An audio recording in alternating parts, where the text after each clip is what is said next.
Hello everybody, welcome back to the Lore of Vasten, the last episode, episode 8 of Kyth's story. I hope you've been enjoying the series so far. It's presented as an audiobook style, so you can just listen. The cinematics on screen have really nothing to do with the story. So, where did we leave off? Well, Kyth is now in charge. Prince Ryder was killed in a ill-advised attempt to free the prisoners in the zombie pigmen castle. They actually succeeded. All the portals are gone. But what now? So, now Kyth has found himself in charge, and he has to do the impossible. He's still out of it from his Glipper's sleep, from taking the form of zombie pigmen before, and now he has to figure out how to free these last people, and then how to live in the Nether, because there's no way out. There's no return trip for Kyth or his people. So this is the story of Kyth telling his grandson Jome the end of his story. Hope you enjoy. Thanks so much for coming by. Thanks for checking out the whole series. If you did, if you didn't, go check it out. I think you'll really enjoy it. Leave me a like if you don't mind, and a comment would be great. I'd love a comment on what you thought of the story, where it should go next. What's the next thing for Kyth if he makes out of this one alive, which we'll find out all together. Okay? All right. Enjoy the last episode of Kyth's story. See you next time. Bye, everybody.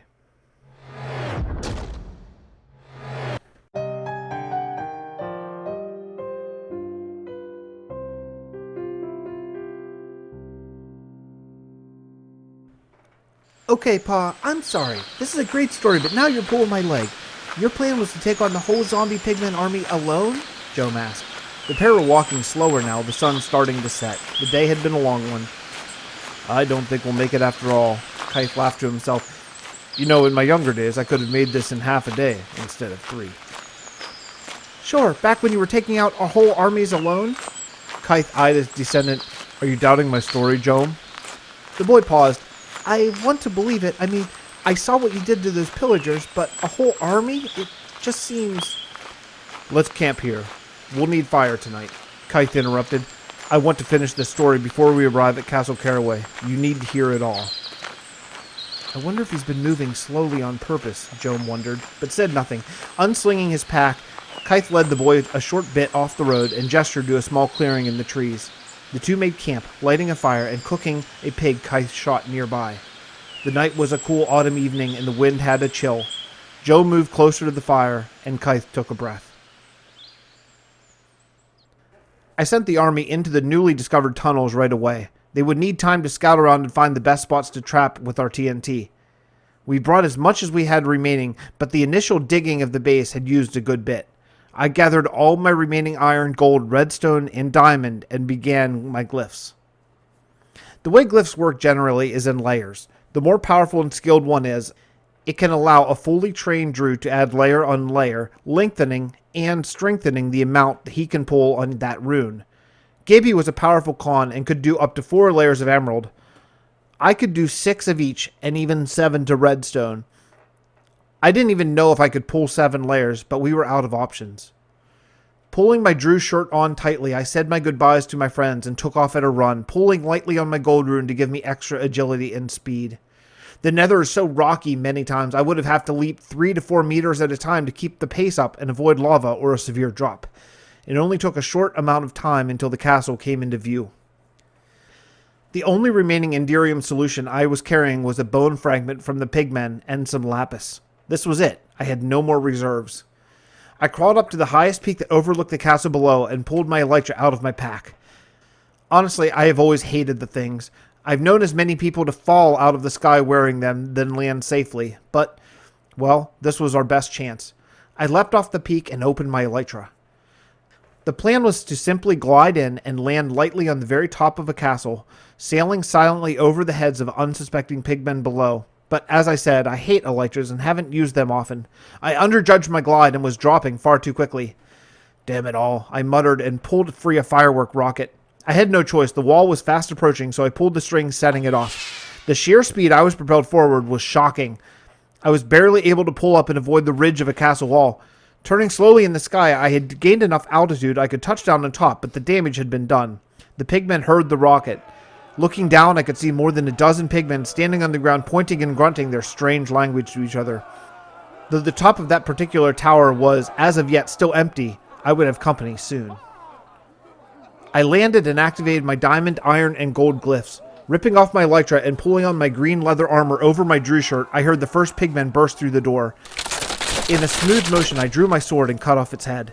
It had no chance against the dancer pulling a 6-layer gold rune. In fact, none of them did. I pulled harder on both iron and gold, moving faster and faster down the spiral stairs. Pigman after pigman was cut down until I emerged at the bottom of the staircase and flew out into the hall. Out of the corner of my eye, I saw movement. Pulling hard on my redstone and gold together, I sped up my senses, seemingly slowing time almost to a stop. And thank the dragon I did. A giant fireball was flying directly at me. I pulled even harder on my diamond rune, feeling the 6-layer vanish just as the explosion hit me. The sheer force smashed me through a wall of the black nether brick, and I landed hard on the rubble. I would have been one shot, I thought to myself as I scrambled to my feet. I had started tapping into the 4th layer of my diamond and iron rune. Diving through the hole in the wall, I charged fast and hard at the floating ghast.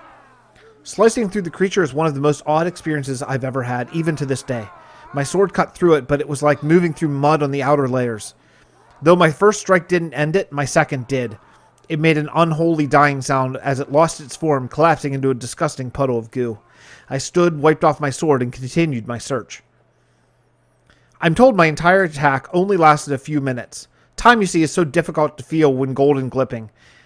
Add a multiple layer of redstone glyph to it, and it's like time slows so greatly.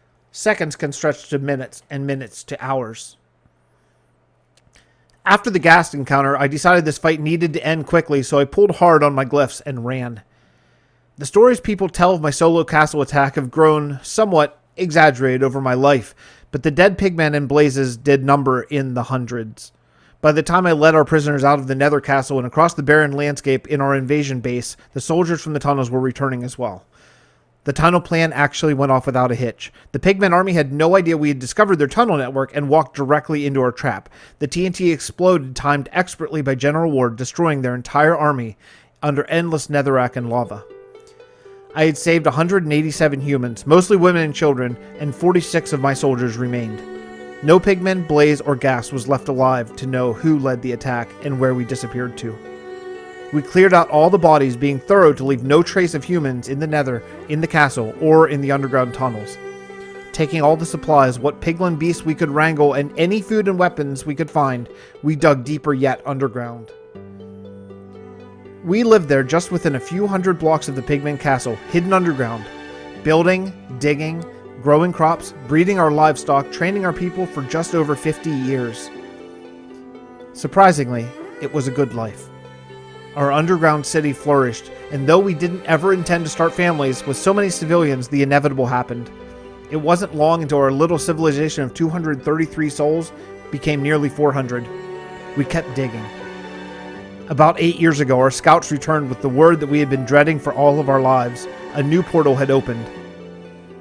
Scouts from another direction reported the same just days later, and then again and again. Somehow the Nether had regained access to the overworld, and it seemed the war was once again raging. We sent a raid party out to find a portal that wasn't defended and mine it up. Returning to our base and reforming it in our underground city, we stepped through. It was in that moment that we learned something new, something no one had known before our expedition into the Nether. Just as 1 step in the Nether equals 8 in the overworld, 1 minute in the Nether is 8 minutes here. 1 hour is 8 hours. 1 year is 8 years. Though I had lived 50 years in the Nether, leading our people to hide and survive, more than 400 years had passed here. 400 years is a very long time, Joan. Time enough for all the stories of the pigmen and how close they had come to conquering the entire world to pass from history into children's tales, then to boogeyman stories after that. After I made my way back home to Grexley, I found it destroyed, not by the Nether, but some years after I left, in a vicious war with another kingdom further to the south. Our people were dispersed or dead. I learned the Zygon Society, now calling itself the Zygon Dynasty, had set up a temporary home for refugees in Andur's Rest. The halflings had taken us in, so I traveled there next. It was in Andur's Rest I learned of you, my great-great-great-grandchild. Oh, Jome, my heart melted when I heard your name. My wife Jomi would have loved you so much. I learned my old friend Thom Thawkins had actually become a ranger and taken care of her and my son for many years in Andur's Rest. When she passed, Thom took my people to a kingdom I had only heard of in stories. The High Humans of Gravenwall accepted the Zygon Dynasty into their walls, giving them the amazing power of steam, just as the Druze remaining shared with some the powers of glipping. Is that where we're going, Pa? Kyth smiled. Yes, Joe. I finally arranged for a ship to sail from Castle Caraway to Gravenwall, so you may be accepted into the Zygon dynasty as I was. Joan gasped. Me? When I found you, I administered a mild sedative and clipped iron and diamond onto your skin while you slept, hoping maybe some of my abilities had stayed in the family line all these generations. Both of those runes activated and burned fiercely. You will be trained as a Drew, and we will work to end this nether war together.